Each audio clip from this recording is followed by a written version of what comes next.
que bien podrían haber acabado mal. Un día soleado, mientras paseaba con un paso ligero entre los árboles, escuchó un lamento que venía desde un claro.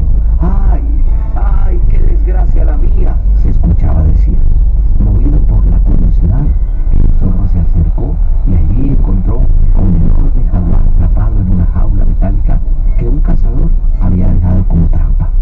Amigo zorro, Exclamó el jaguar al verlo. por favor, sáqueme de esta prisión. No sabes cuánto te lo agradeceré. El zorro, algo desconfiado, preguntó: ¿y qué me darás si te hago ese favor? El jaguar, con tono convincente, le prometió: Te regalaré una gallina bien gorda que me sobró de la cena de anoche. el zorro, que en ese entonces aún creía en la palabra de todos, aceptó. Muy bien, si es así, te sacaré. Con mucho esfuerzo logró destrabar el mecanismo de la trampa y liberar al jaguar. Pero apenas el felino se vio libre, su rostro cambió. Ya no había gratitud en sus ojos, sino arte y felicidad. ¿Y mi gallina?, preguntó el zorro, un poco nervioso. El jaguar soltó una carcajada.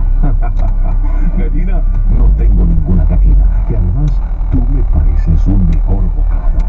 El zorro retrocedió aterrado. Ambos comenzaron a discutir acaloradamente. Fue entonces que desde lo alto de una rama un viejo papagayo de plumas coloridas intervino. ¿qué sucede aquí? Preguntó. Si me permiten, puedo ser su juez. Ambos aceptaron, esperando que el sabio papagayo resolviera la disputa. El papagayo escuchó atentamente la historia de ambos y tras meditar un momento dijo: no comprendo bien la pregunta. Para aclararlo, lo mejor sería que repitamos exactamente cómo ocurrió. Y volviéndose hacia el jaguar le pidió: jaguar, dime, ¿dónde estabas tú cuando el zorro pasó por aquí? En la trampa. Respondió el jaguar. ¿En qué parte? Muéstrame, por favor, dijo el papagayo. El jaguar, creyendo que todo era parte del juicio, volvió a entrar en la jaula y se ubicó justo como estaba antes. El papagayo, aprovechando su peso, activó el mecanismo y ¡zas!, la trampa volvió a cerrarse. El papagayo exclamó entonces con firmeza: quédate ahí dentro, jaguar desagradecido. Y tú, zorro, aprende esta lección. No siempre quien pide ayuda actúa con buenas intenciones. La bondad es importante, pero también la prudencia. El zorro, aún tembloroso pero agradecido, comprendió la enseñanza y desde aquel día se volvió mucho más cauto y sí, mucho más astuto. Tanto que con el tiempo pasó a ser conocido como uno de los animales más sabios y sagaces del bosque. ¿Cómo te pareció esta historia? Interesante, ¿verdad? Y creo que nos deja una enseñanza muy linda, y es que la generosidad es un don, pero nunca debe ir de la mano de la ingenuidad. Y entonces, ¿qué hacemos ahí, William? Yo creo que es importante tener discernimiento, sí, discernir quién es bueno y quién es malo, quién quiere una ayuda honesta, real, pero hay gente que abusa y por eso creo es bueno el discernimiento. Y Pablo en el Nuevo Testamento, en la Biblia, en nuestro manual, reconoce esta necesidad, porque él escribe a la iglesia de Filipo, dice: y esto pido en oración, que vuestro amor abunde más y más en conocimiento verdadero y en todo discernimiento, dice Filipenses 1:9. Pablo está pidiendo no solamente porque el amor y el conocimiento abunden en medio de ellos, sino que abunde también todo tipo de discernimiento. Discernimiento para poder enfrentar el día a día. Y usted dirá: ¿pero qué es esto de discernimiento? Una de las definiciones más sencillas que pudiéramos dar es que el discernimiento es la habilidad para diferenciar la verdad del error. Y en uno de los diccionarios consultados simplemente dice que el discernimiento es la habilidad de ver lo que está oscuro. Por lo que alguien con la habilidad de discernir puede ver cosas en una circunstancia o en una lectura inclusive de la palabra, de donde estemos. Discernimiento. Hoy le pido a mi Padre Eterno que dé discernimiento, que ayude día a día con las cosas, con lo que enfrentas, con la vida, con todo, porque es esa capacidad, el discernimiento espiritual, que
noticias de México e internacionales que debes de saber para...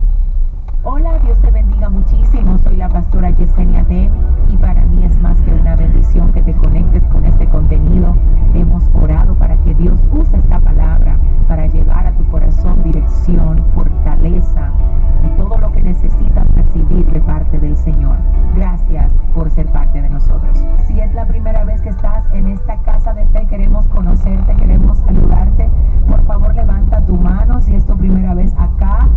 Ay, Padre, pero wow, bienvenidos, gracias por estar con nosotros, es una bendición que nos acompañen, queremos que se sientan muy libres aquí para recibir todo lo que el Señor quiere darles. Igualmente saludamos a toda la audiencia que está conectada con nosotros desde diferentes partes. Ya me dijeron que en la mañana de hoy fue algo tremendo lo que estuvo pasando en las plataformas.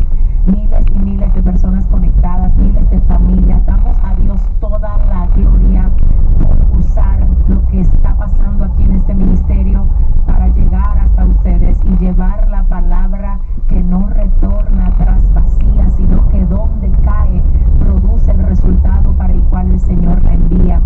Y quiero que ahora usted, por favor, abra su corazón, abra su oído, disponga su espíritu para que escuche lo que dice Apocalipsis 3:14 en adelante. En el nombre del Padre, del Hijo y del Espíritu Santo.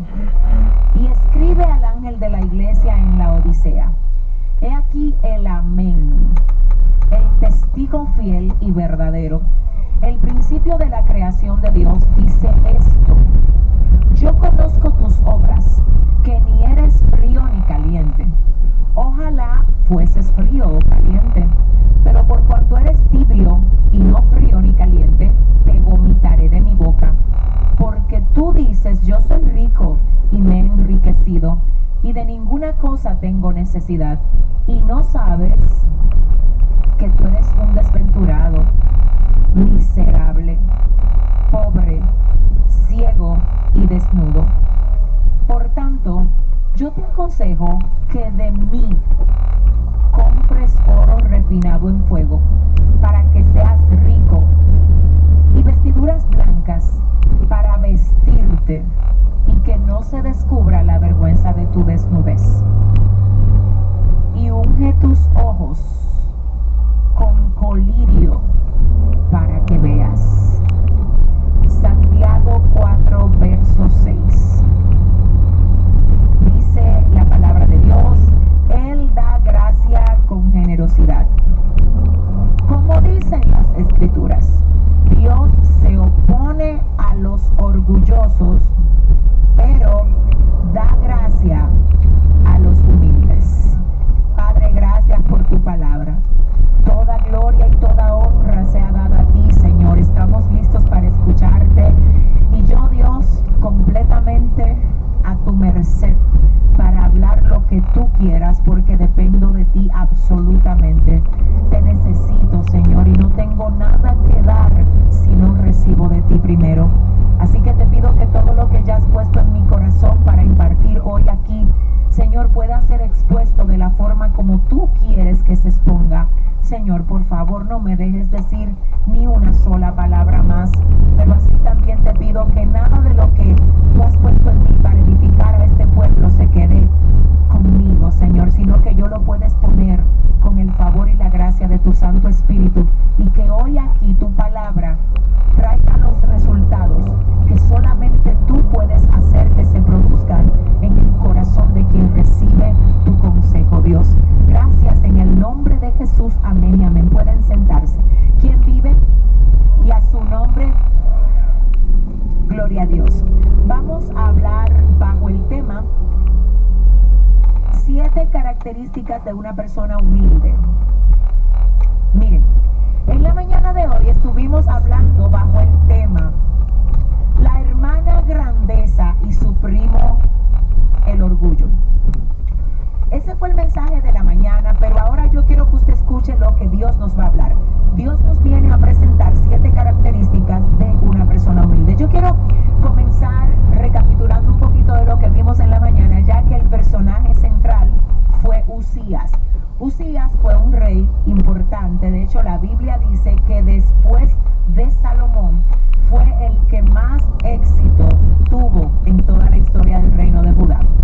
La Biblia dice que él comenzó a reinar cuando tenía solamente 16 años, siendo solo un adolescente, pero que le fue muy bien, le fue excelentemente bien, porque comenzó haciendo todas las cosas como el Señor esperaba que él las hiciera. A causa de esto el Señor lo hizo crecer, creció tanto, se engrandeció tanto que su fama corrió por todos los imperios de aquel momento. Y dice la palabra que la razón por la que él creció tanto fue porque el Señor lo ayudaba. Pero además dice que cuando creció también se enorgulleció. De hecho, yo quiero leerles un pasaje en esa dirección que está en 2 de Crónicas capítulo 26 verso 5. Dice: mientras vivió Zacarías, un hombre entendido que le enseñó a seguir y respetar a Dios, Usías siguió a Dios.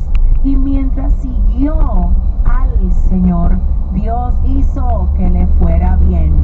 ¿Quién hizo que le fuera bien? Pero hay un detalle en este pasaje que yo no quiero dejar de ver con ustedes.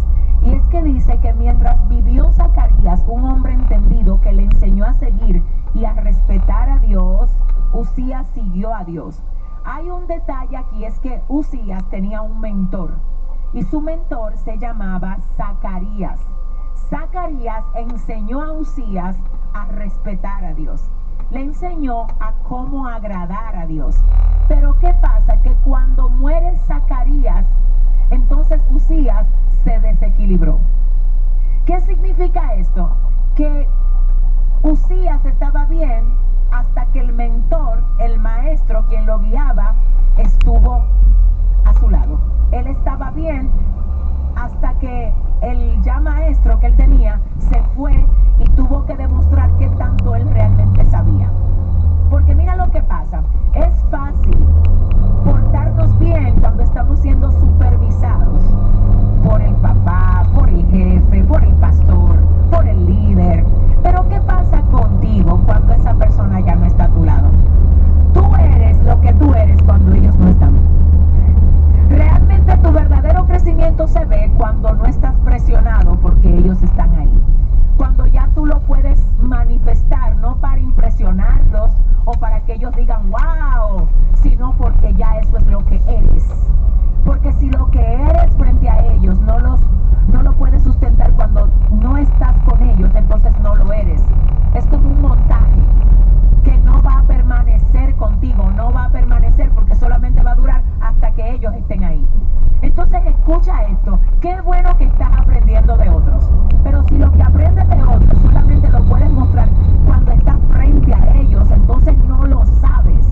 Tú lo sabes cuando ya no estás frente a ellos y como quiera revelas lo que ellos te enseñaron. Ahí es que lo sabes. Por eso los verdaderos hijos obedientes se saben que son obedientes cuando papá y mamá no están. Porque casi todos los hijos obedecen cuando papá y mamá están. Pero los obedientes de verdad es cuando papá y mamá no están, donde más se portan como son, porque es lo que son. Vamos, te dice hoy el Señor, te he puesto gente para que tú aprendas de ellos, pero no para que tu obediencia dependa solamente de ellos, porque Dios te está preparando al lado de ellos para que luego tú puedas preparar a otros.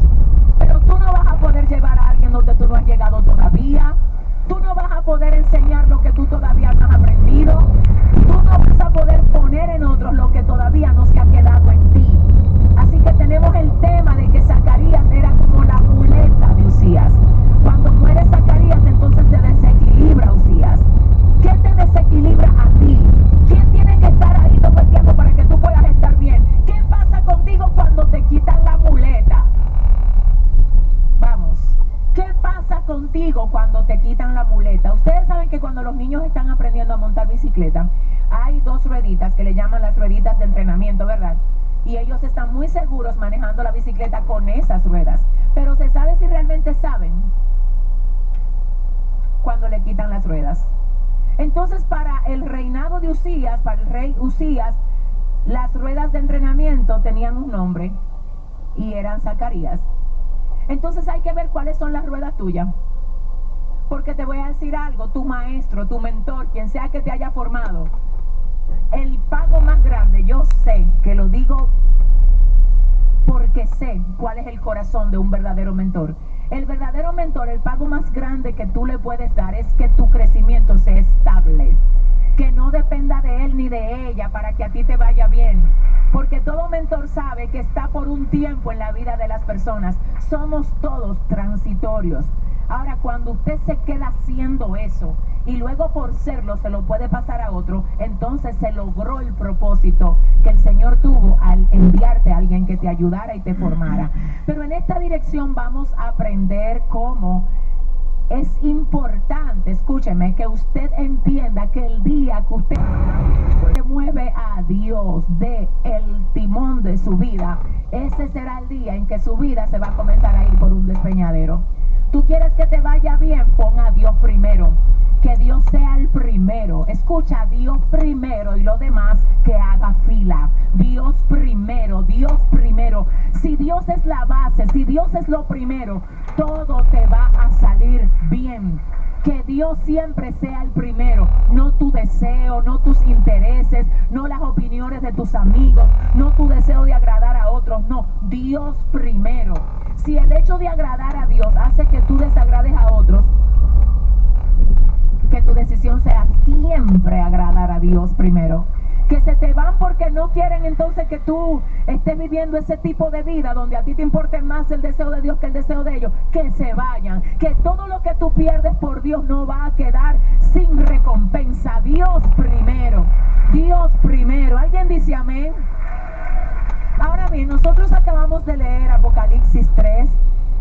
En la parte donde habla específicamente de la iglesia de Laodicea. Esto es del 14 al 22, pero estamos exactamente enfocándonos desde el 14 hasta el 18. Y quiero que usted observe lo siguiente. Lo primero es que el significado de Laodicea es este: el pueblo que se gobierna a sí mismo. El pueblo que se gobierna a sí mismo. Y hay un peligro en ser gobierno de uno mismo. Uno necesita tener a alguien que dirija a uno. De hecho, una de las cosas que dice la Constitución de Norteamérica, si usted conoce algo de eso, entonces va a corroborar, es que cuando una persona se hace ciudadana de los Estados Unidos, por ejemplo, le jura lealtad, no es al presidente, no, es al país y es a la bandera. ¿Pero por qué es al país y a la bandera? Porque el presidente puede variar en cuanto a su pensamiento. Entonces no se le jura lealtad al presidente. Entonces mire lo que pasa en esa misma dirección. Esto hay que entenderlo a la luz de la palabra. El ser humano es variable. Y cuando usted está siguiendo una persona, más que la persona, usted tiene que seguir los principios que esa persona sigue y los principios en los que esa persona se basa. Porque si usted se cega con la persona, el día que la persona pierde el equilibrio, usted se puede caer con él. Pero si usted es una persona sensata, que entiende que el ser humano se puede equivocar, usted mira los principios. Y el día que esa persona está abandonando principios, usted no se tira al deslizadero con él, sino que usted ora para que Dios lo levante. Entonces tenemos un rey, iglesia, que comenzó bien, pero perdió el norte. Cuando haya alguien que te cubre, que comenzó bien, pero perdió el norte, por favor, lo primero es orar para que Dios lo levante. Pero si no se quiere levantar, nunca te quedes caído con él. Nunca diga, ay, es que ese fulano de tal, ay, es que ese... No, aún sean nuestros padres, los vamos a honrar siempre. Pero porque mi papá sea mi papá, yo no puedo copiar lo malo que él haga. Porque mi mamá sea mi mamá, yo no puedo imitar las cosas incorrectas que ella hace. Porque mi jefe sea mi jefe, yo no puedo aplaudirle todo lo que está mal. Usted va a tener que aprender a honrar principios por encima de gente. Si ese es el aplauso, dele fuerte ese aplauso al Señor. ¿Alguien dice gloria a Dios? Hay gente que se cegan. Y a veces usted sabe en el fondo que esa persona no está bien, pero por temor a perder un trabajo, por temor a una opinión, que si me quita, que si no me da, que si no... un momento, tu integridad vale más que un saquito de arroz.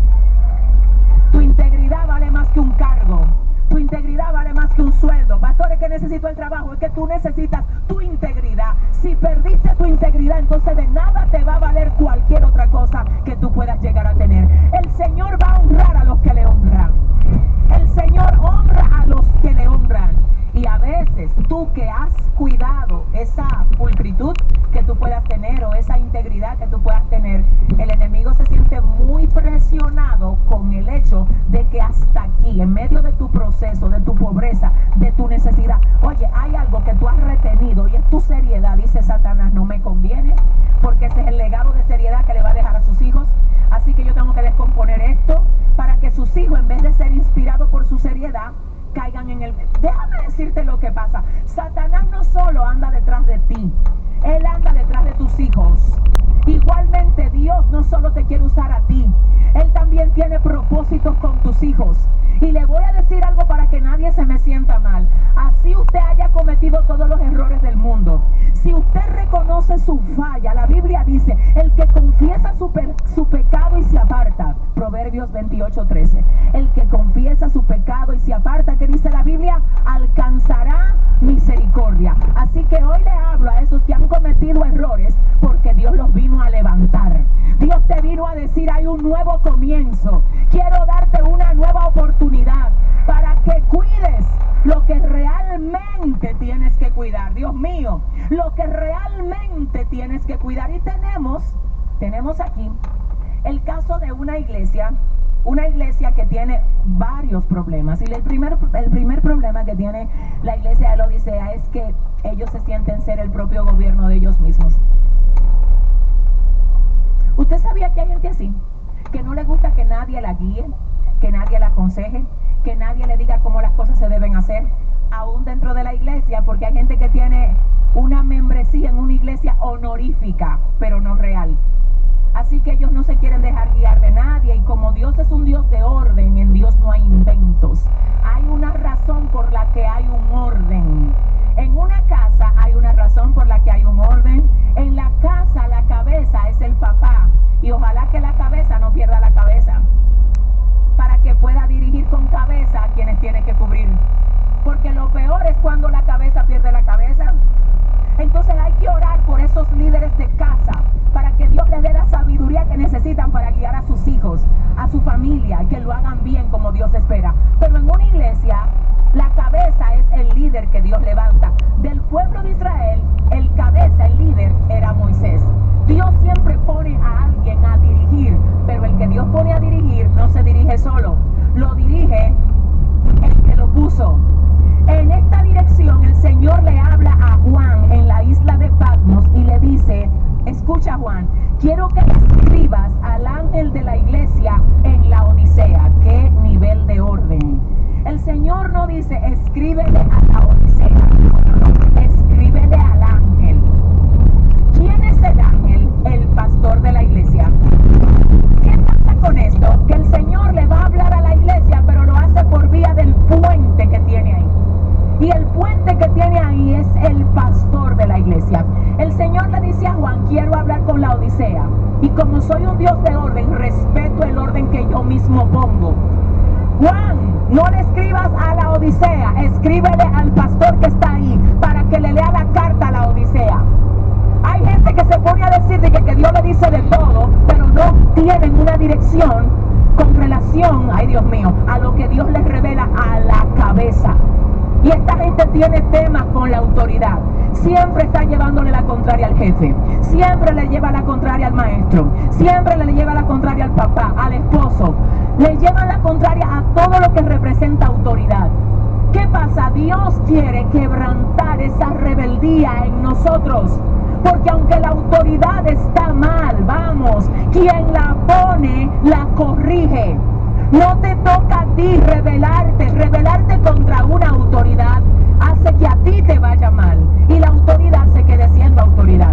Hay gente que por falta de respetar a una autoridad ha perdido trabajo, se le han cerrado puertas, ha perdido grandes oportunidades. Entonces tenemos que comenzar a identificar qué es lo que te está autosaboteando. Y tenemos que dejar de acariciar lo que tenemos que quebrantar.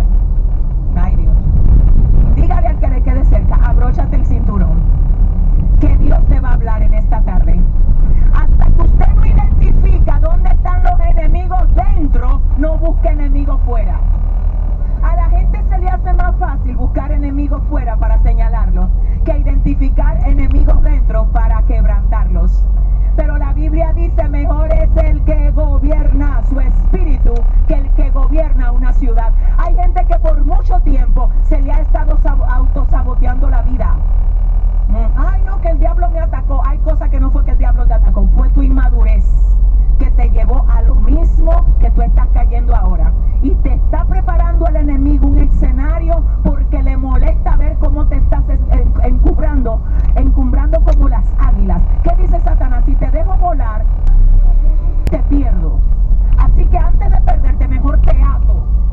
te ato con lo que me da resultado.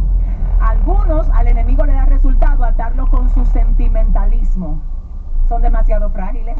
Con ellos no se puede hablar. Cualquier cosa, eso es con una ñoñería. Dígale a su hermano, deje su ñoñería, dígale. Póngase a crecer, madure. Dios quiere usarlo. Dios quiere hacer cosas tremendas contigo. Dile, empújamelo un poco y dile, avanza hacia lo próximo. Dile, avanza hacia lo próximo. Escribe al ángel de la iglesia. ¿A dónde? En la Odisea. Escuche esto. Escríbele a la gente que son su propio gobierno. ¿Me siguen? Dile a ellos que ellos no se gobiernan aunque creen que se gobiernan. Dile que sobre el alto gobierna uno más alto. Y que el hecho de ellos no reconocer que tienen un gobierno por encima los está deteriorando a ellos mismos. ¡Wow! Búscame una persona humilde, yo te enseño uno que se le abrirán las puertas. Búscame una persona que se sabe dejar guiar y yo te enseño a alguien que hoy está siendo guiado y mañana va a guiar a otros. Escúcheme, no quiera ser maestro si usted no ha sido un buen alumno. ¡Aleluya! ¡Aleluya! No diga que ya usted va a ser un empleador cuando usted no ha sabido ser un buen empleado. No diga que va a ser pastor cuando usted no ha sabido ser un buen miembro. En Dios hay un orden. En Dios hay un orden. Las posiciones no solo son posiciones, son terrenos espirituales en los que tú muestras que superaste ese terreno, respetando el orden de Dios para esa estación. Si te está costando someterte a tu jefe, a tu cabeza, a tu autoridad, por cualquiera que sea la causa, yo te tengo que decir que debe de haber un fallo ahí de atrás.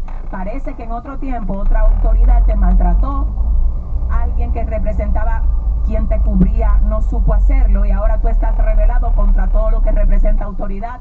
El problema es que hay que dejar pasar las cosas, porque si tú me arrastras tu pasado a este presente, entonces tu futuro va a sufrir las consecuencias y no estamos para eso. Su futuro es demasiado brillante en Dios para usted dejar que por causa de su pasado no superado usted no pueda llegar hasta él.